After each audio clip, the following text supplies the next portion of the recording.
ദൈവത്തിന്റെ നിയമപ്രകാരം ലോത്ത് പോകുന്നതിന് മുമ്പ് പറ്റത്തില്ല. ലോത്ത് പോയ ശേഷം താഴേക്ക് വായിച്ചു, യഹോവ അബ്രഹാമിനോട് ഇതുവരെ വാഗ്ദത്തം ചെയ്തതിനു ശേഷം എന്താണ് അതിൽ ചെയ്യേണ്ടത് പറയാൻ ദൈവം വീണ്ടും സംസാരിക്കാൻ തുടങ്ങി. അപ്പോ ദൈവം നിന്നോട് വീണ്ടും സംസാരിക്കണമെങ്കിൽ ചില അവസ്ഥയുണ്ട്, ചില ജഡിക പ്രവൃത്തികള്, ചില കാഴ്ചയിൽ ജീവിക്കുന്ന അവസ്ഥകൾ നമ്മൾ ഇന്ന് വിട്ടുപിരിയണം. പല പ്രാവശ്യം ദൈവം ഒരുപക്ഷെ പറഞ്ഞിട്ടുണ്ടാകാം, മകനെ ഇത് നിനക്ക് നല്ലതല്ല, മകളെ ഇത് നിനക്ക് നല്ലതല്ല, ഈ കൂട്ടുകെട്ട് നിനക്ക് നല്ലതല്ല. എന്നിട്ട് നമ്മളുടെ മാനുഷിക ഇഷ്ടത്തിൽ അത് പ്രകാരം മുന്നോട്ടേക്ക് പോവുകയാണ് എങ്കിൽ ദൈവം പിന്നെ സംസാരിക്കുന്നത് നിർത്തും. പിന്നെ ദൈവം എപ്പോൾ സംസാരിക്കുമെന്നറിയാമോ? ലോത്ത് പോയ ശേഷം, കാഴ്ച ജീവിക്കുന്ന ആ വ്യവസ്ഥ പോയതിനു ശേഷമേ ദൈവം പിന്നെ സംസാരിക്കുകയുള്ളൂ. ഇവിടെ പറയാണ്, ലോത്ത് പോയ ശേഷം യഹോവ അബ്രഹാമിനോട്. ആമേൻ. വായിച്ചാട്ടെ. അരുളി ചെയ്തത്, തലപൊക്കി നീ ഇരിക്കുന്ന സ്ഥലത്ത് നിന്ന് തല പൊക്കണം. ഇനി നീ എന്ത് ചെയ്യണോ? ഇനി നീ തല പൊക്കണം. അതുവരെ പറയാഞ്ഞ ദൈവം ഇപ്പൊ പറയാ, ഇനി നീ തല പൊക്ക. എന്നിട്ട് നീ ഇപ്പൊ ഏത് അവസ്ഥയിലാണ് ആയിരിക്കുന്നത്? ആയിരുന്ന സ്ഥലത്ത് നിന്ന് വടക്കോട്ടും തെക്കോട്ടും കിഴക്കോട്ടും പടിഞ്ഞാറോട്ടും. കാരണം ഇവിടെ പറയാണ്, ലോത്ത് പോയ സ്ഥലത്തും കൂടി നീ നോക്കിക്കോ. ലോത്ത് എങ്ങോട്ടൊക്കെ പോയത് ആ സ്ഥലത്തേക്ക് കൂടി നീ നോക്കിക്കോ. അതായത് വടക്കോട്ടും തെക്കോട്ടും കിഴക്കോട്ടും പടിഞ്ഞാറോട്ടും നീ നോക്കിക്കോ. എന്ത് ചെയ്യണം? നീ നോക്കണം. ഇതാ പുതിയ കാര്യങ്ങൾ വന്നിരിക്കുന്നു, പുതിയ ഗിഫ്റ്റ് ബോക്സ് വന്നിരിക്കുന്നു. സ്വർഗത്തിലെ ദൈവം പറയാ, നോക്കുക. ദൈവം ഇന്നലെ ഇന്ന് നാളെയും മാറാത്തവന് അബ്രഹാമിനോട് കിഴക്കോട്ടും തെക്കോട്ടും വടക്കോട്ടും പടിഞ്ഞാറോട്ടും നോക്കാൻ പറഞ്ഞ ദൈവം ഇന്ന് ദൈവ ജനത്തോട്, യേശുവിന്റെ രക്തത്താൽ വീണ്ടെടുക്കപ്പെട്ട ദൈവ സഭയോട് പറയാ, നീ നോക്ക്. ഇതാ പുതിയ ഗിഫ്റ്റ് ബോക്സ് വന്നിരിക്കുന്നു. ഇത് ആന്റി പ്രിപ്പയർ ചെയ്തല്ല, അങ്കിൾ പ്രിപ്പയർ ചെയ്തല്ല, ഈ ലോകത്തിലെ ഏതെങ്കിലും മനുഷ്യൻ പ്രിപ്പയർ ചെയ്തല്ല. ഇത് ഞാൻ ഉണ്ടാക്കിയ ഗിഫ്റ്റ് ബോക്സാ, നിനക്ക് വേണ്ടിയുള്ള ഗിഫ്റ്റ് ബോക്സാ. നീ നോക്ക്. പഴയ നിയമത്തിൽ ഭൗതിക അനുഗ്രഹങ്ങളാണ് പറയുന്നത്. അതുകൊണ്ടാണ് നീ ഭൂമിയുടെ തെക്കോട്ടും കിഴക്കോട്ടും വടക്കോട്ടും പടിഞ്ഞാട്ടും നോക്കാൻ പറഞ്ഞത്. എന്നാൽ സ്വർഗീയ അനുഗ്രഹങ്ങൾ, പഴയ നിയമത്തിൽ നിൽക്കുന്ന അനുഗ്രഹങ്ങൾ നിലനിൽക്കാത്ത അനുഗ്രഹങ്ങൾ, എന്നാൽ പുതിയ നിയമത്തിൽ നമുക്കുള്ള അനുഗ്രഹങ്ങൾ, നിലനിൽക്കുന്ന അനുഗ്രഹങ്ങൾ, ഒരു പുതിയ ഗിഫ്റ്റ് ബോക്സ് സ്വർഗത്തിലെ ദൈവം കൊടുത്തു വിട്ടിരിക്കുക. പക്ഷേ നമ്മൾ അതിനെ മൈൻഡ് പോലും ചെയ്യുന്നില്ല. നമ്മൾ അതിനെ അവഗണിച്ചിരിക്കുക. കാരണം നമുക്ക് അറിയത്തില്ല, പറഞ്ഞു തരുന്ന ആളുകളില്ല, നമുക്ക് അതിനുള്ള ദൈവദാസന്മാരില്ല നമുക്ക്. ഹല്ലേലൂയ. ഇനി ആദ്യ ക്രിസ്തുവിനെ കുറിച്ചുള്ള ആദ്യ വചനം വിട്ട് ദൈവത്തിന്റെ വചനം പറയുന്നു, പരിജ്ഞാനപൂർത്തി പ്രാപിക്കാൻ ശ്രമിക്കുക. ഹല്ലേലൂയ. ദൈവസഭ ഏറ്റെടുത്താട്ടെ. ആത്മീയമായി നിങ്ങൾ വളരുവാനിടയാകുക. ഏറ്റെടുത്താട്ടെ. ആത്മാവിന്റെ മണ്ഡലത്തിലേക്ക് ഇറങ്ങുവാൻ തയ്യാറായി ദൈവസന്നിധിയിൽ താഴ്മയോടെ കാത്തിരിക്കുക. ദൈവത്തിന്റെ വചനം പറയുകയാണ്, നീ എഴുന്നേറ്റ് തെക്കോട്ടും കിഴക്കോട്ടും വടക്കോട്ടും പടിഞ്ഞാറോട്ട് നോക്കിയാൽ എന്താണ് ഗുണം? നിങ്ങൾ ഒരുപക്ഷെ ചോദിക്കുകയായിരിക്കുക, അയ്യോ ഇതുവരെ എനിക്ക് അവകാശമാക്കാൻ പറ്റിയില്ല. ദൈവത്തിന്റെ വചനം പറയുന്നു, നോക്കിയാൽ നിനക്കൊരു ഗുണമുണ്ട്. എന്താണ് ഗുണം? താഴേക്ക് പറയുകയാണ്, നീ കാണുന്ന ഭൂമിയൊക്കെയും ഞാൻ നിനക്കും നിന്റെ സന്തതിക്ക് ശാശ്വതമായി തരും. അതിന്റെ അർത്ഥം നീ അതിനെ അവകാശമാക്ക്. പ്രിയ പൈതലേ, ഇവിടെ ദൈവത്തിന്റെ വചനം പറയാ, നീ നോക്കിയാ നീ അവകാശമാക്കും. ഹല്ലേലൂയ. നീ നോക്കിയാ നീ അവകാശമാക്കും. അപ്പോൾ നീ നോക്കാതിരുന്നാലോ നീ അവകാശമാക്കുകയില്ല. നീ നോക്കിയാ നീ അവകാശമാക്കും. ഹല്ലേലൂയ. ഇതാ ദൈവവചനത്തിലെ വ്യവസ്ഥയാണ് പ്രിയരെ. ദൈവത്തിന്റെ വചനം പറയും, ഇതാ പുതിയ ഗിഫ്റ്റ് ബോക്സ് വന്നിരിക്കുക. സ്വർഗീയ ഗിഫ്റ്റ് ബോക്സ് ദൈവം തന്നെ ഒരുക്കിയ ഗിഫ്റ്റ് ബോക്സ് വന്നിരിക്കുക. നീ അതിലേക്കൊന്ന് നോക്കിയാ നിനക്ക് അവകാശമാക്കാം. പക്ഷെ നീ ലോത്തിനോട് കൂടെ നോക്കരുത്. ലോത്തുള്ളപ്പോൾ നീ എത്ര നോക്കിയാലും നിനക്കത് അവകാശമാക്കാൻ പറ്റത്തില്ല.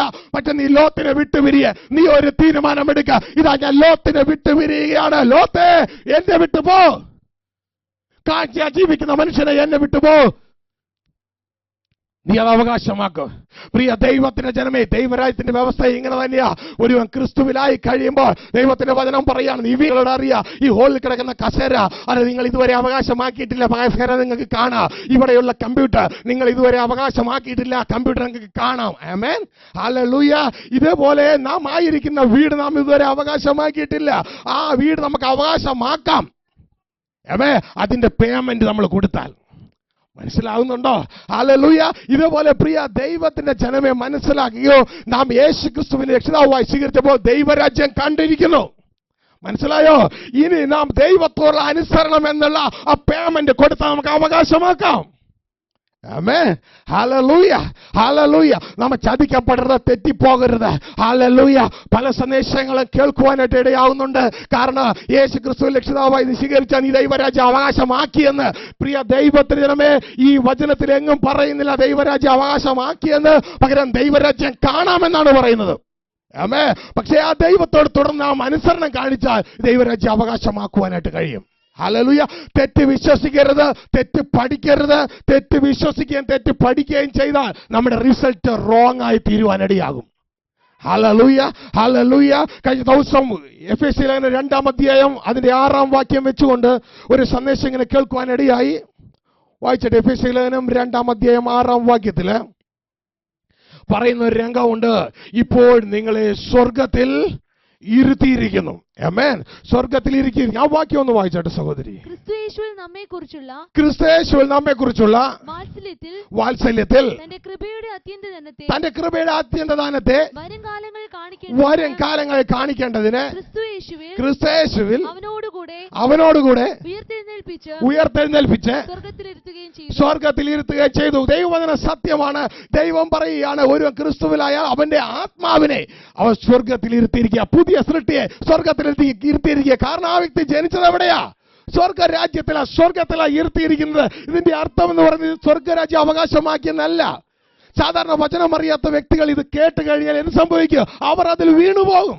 അവർക്ക് അറിഞ്ഞുകൂടാ ആത്മമണ്ഡലത്തെയോ ആത്മീയ റിലത്തെ കുറിച്ച് അവർ അറിഞ്ഞുകൂടാ. കാരണം അവരുടെ ചിന്തയിൽ അവർ ഓൾറെഡി സ്വർഗരാജ്യം അവകാശമാക്കി കഴിഞ്ഞു. എന്നാൽ സ്വർഗത്തിലെ ദൈവം അത് പറയുന്നില്ല. നീ വീണ്ടും ജനിച്ചാൽ നിനക്ക് സ്വർഗരാജ്യം കാണാം. ആമേൻ. ഹല്ലേലൂയ. ഇപ്പോൾ ആ വ്യക്തി ആ സ്വർഗരാജ്യത്തിന്റെ ഉള്ളിലായി, ആത്മമണ്ഡലത്തിൽ ഉള്ളിലായി. ആ വ്യക്തിക്ക് സ്വർഗരാജ്യം കാണാം. നിങ്ങൾക്കറിയാമോ ഈ ലേഖനം എഴുതിയത് ആരാണെന്ന്? വിശുദ്ധ പൗലോസ് അപ്പോസ്തലൻ ഈ ലേഖനം എഴുതിയിരിക്കുന്നത്. പരിശുദ്ധാത്മാവ് വിശുദ്ധ പൗലോസ് അപ്പോസ്തലനിലൂടെ ഈ ലേഖനം എഴുതിയെങ്കിൽ ഈ ലേഖനകർത്താവ് വീണ്ടും ജനിച്ചതാണല്ലോ. ആ വ്യക്തി സ്വർഗരാജ്യം അവകാശമാക്കി കഴിഞ്ഞല്ലോ.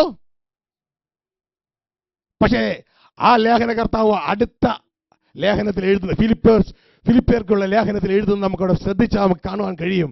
അദ്ദേഹം പറയുകയാണ്, ഞാനിത് പ്രാപിച്ചു എന്നല്ല, പ്രാപിക്കാമോന്ന് വെച്ച് ഓടുന്നതേ ഉള്ളൂ. ആമേൻ. ശ്രദ്ധിച്ചാട്ടെ, ആ വാക്യം ഒന്ന് വായിച്ചാട്ടെ. ഫിലിപ്പി ലേഖനം 3-ാം അധ്യായം 11 വാക്യങ്ങൾ. അവന്റെ കഷ്ടാനുഭവങ്ങളുടെ കൂട്ടായ്മയും അനുഭവിച്ചറിയേണ്ടതിന് ഇങ്ങനെ വല്ല വിധിനെയും മരിച്ചവരുടെ ഇടയിൽ നിന്നുള്ള പുനരുത്ഥാനം പ്രാപിക്കണമെന്നും വെച്ച് ഞാൻ അവന്റെ നിമിത്തം എല്ലാം ഉപേക്ഷിച്ച് ചവറ എന്ന് എണ്ണുന്നു. അവനെ നിമിത്തം എല്ലാം ഉപേക്ഷിച്ച് ചവറെന്ന് എണ്ണുന്നു. ഇനി ഇതേപോലെ അപ്പോസ്തലൻ പറയണ എന്താ ശ്രദ്ധിക്കുക. ലഭിച്ചു കഴിഞ്ഞു എന്നോ തികഞ്ഞവനായി എന്നോ അല്ല, ഞാൻ ക്രിസ്തുയേശുവിനാൽ പിടിക്കപ്പെട്ടിരിക്കുന്നത്. അതിന്റെ അർത്ഥം ഞാൻ ക്രിസ്തുവിലുള്ളവനായതുകൊണ്ട് എനിക്കും അത് പിടിക്കാമോ എന്ന് വെച്ച് അതിന്റെ അർത്ഥം ഇതുവരെ പൗലോസ് അപ്പോസ്തലൻ പിടിച്ചോ? പിടിച്ചില്ല. അതുകൊണ്ട് എന്നെ കേൾക്കുന്ന പ്രിയ ദൈവത്തിന്റെ ജനമേ, ഇന്ന് അവരെ ഇവരെ അല്ല കേൾക്കേണ്ടത്. വിശുദ്ധ വേദപുസ്തകം നിങ്ങളുടെ വീട്ടിലുണ്ട്.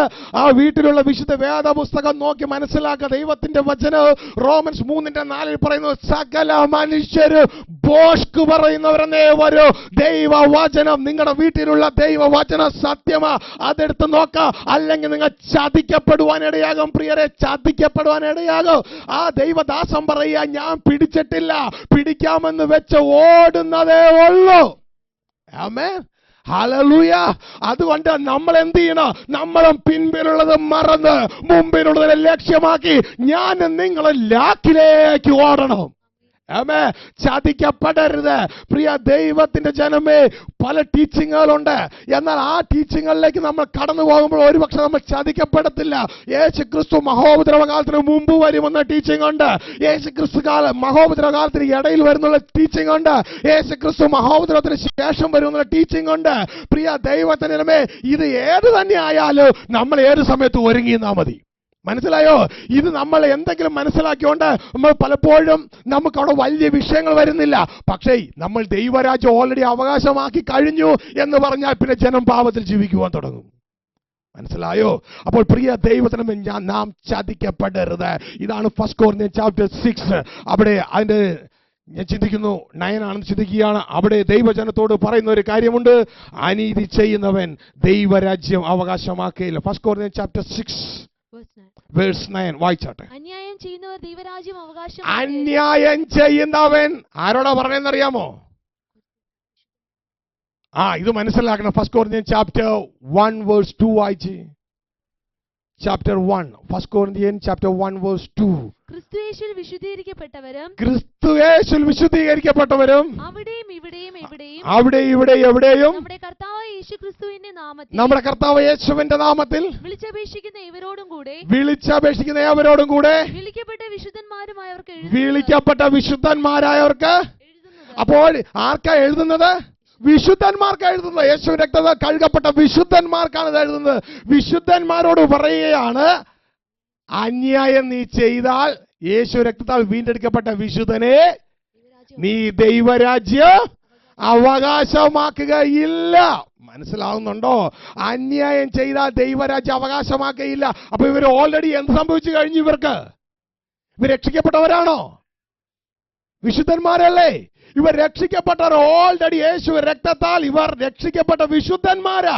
ആ വിശുദ്ധന്മാരോട് ദൈവവചനം പറയുക, വിശുദ്ധനായ വ്യക്തിയെ നീ അന്യായം ചെയ്താൽ ദൈവരാജ്യം അവകാശമാക്കുകയില്ല. ഇതുകൊണ്ടാണ് പറയുന്നത്, രക്ഷ വേറെ, ദൈവരാജ്യം അവകാശമാക്കുന്നത് വേറെ. രക്ഷദാനമാ. ഒരു പൈസയും കൊടുക്കണ്ട, ഒരു പ്രവൃത്തിയും വേണ്ട, നമ്മളൊരു കുടുംബ മഹിമയല്ല. രക്ഷ ദൈവത്തിന്റെ ദാനമാ. എന്നാൽ ദൈവരാജ്യം ദാനമല്ല. അത് ഞാൻ നിങ്ങൾ അവകാശമാക്കണം. അതിനൊരു വില കൊടുക്കണം. എന്താണ് വില? ദൈവത്തോടുള്ള അനുസരണമാണ് വില. അതുകൊണ്ട് പ്രിയ ദൈവത്തെ ജനമേ, ബോസ്റ്റ് വിശ്വസിക്കരുത്, സത്യം വിശ്വസിക്കുക. ദൈവം നിങ്ങളോട് കൂടെയുണ്ട്. ദൈവം നിങ്ങളെ അനുഗ്രഹിക്കട്ടെ. നിങ്ങളുടെ ദൈവം നിങ്ങൾക്ക് തന്നിട്ടുള്ള ഗിഫ്റ്റ് ബോക്സ് ഉപേക്ഷിക്കരുത്. തുടർന്നുള്ള ദിവസങ്ങളിൽ ആ ഗിഫ്റ്റ് ബോക്സിനെ കുറിച്ച് നിങ്ങൾ കേൾക്കുവാനിടയാകൂ. താല്പര്യത്തോടെ ഈ സന്ദേശത്തിനായി ട്യൂൺ ചെയ്താട്ടെ. നിങ്ങളോട് കർത്താവ് യേശു ക്രിസ്തുവിന്റെ നാമത്തിൽ നിങ്ങളെ അനുഗ്രഹിക്കുന്നു. നന്ദി പറയുക. ദൈവം നിങ്ങളോട് കൂടെ ഇരിക്കട്ടെ. നമുക്ക് പ്രാർത്ഥിക്കാം. പ്രിയ നല്ല പിതാവേ, അങ്ങ് തന്ന ഈ സന്ദേശത്തിനായി നന്ദിയോടെ ഞങ്ങൾ അങ്ങ് സ്തുതിക്കുകയാ. പ്രിയ നാഥ, അങ്ങേ മാത്രം നോക്കി, അങ്ങിൽ നിന്ന് മാത്രം കേട്ട്, അത് മാത്രം മനസ്സിലാക്കി, അത് മാത്രം ചെയ്ത, മനുഷ്യരെ നോക്കാതെ, ഇടവും വലവും നോക്കാതെ ഞങ്ങളുടെ ദൈവത്തെ മാത്രം പ്രസാദിപ്പിക്കുന്നവരായി തീരുവാൻ ഞങ്ങളെ സഹായിക്കണം. ഇപ്പോൾ എന്നെ കണ്ടുകൊണ്ടിരിക്കുന്ന കേട്ടുകൊണ്ടിരിക്കുന്ന ഈ വ്യക്തികളെ അങ്ങയുടെ നാമത്തിൽ അനുഗ്രഹിക്കുന്ന കർത്താവേ, ഇവരുടെ സകല ആവശ്യങ്ങളുടെ പേരും മഞ്ഞമയമായി ചാട്ടെ. രോഗികളായിരിക്കുന്നവർ ഈ നിമിഷം യേശു ക്രിസ്തു നാമത്തിൽ സൗഖ്യം പ്രാപിക്കുവാൻ ഇടയാകട്ടെ. അനുഗ്രഹത്തോടെ അയക്കുന്നു.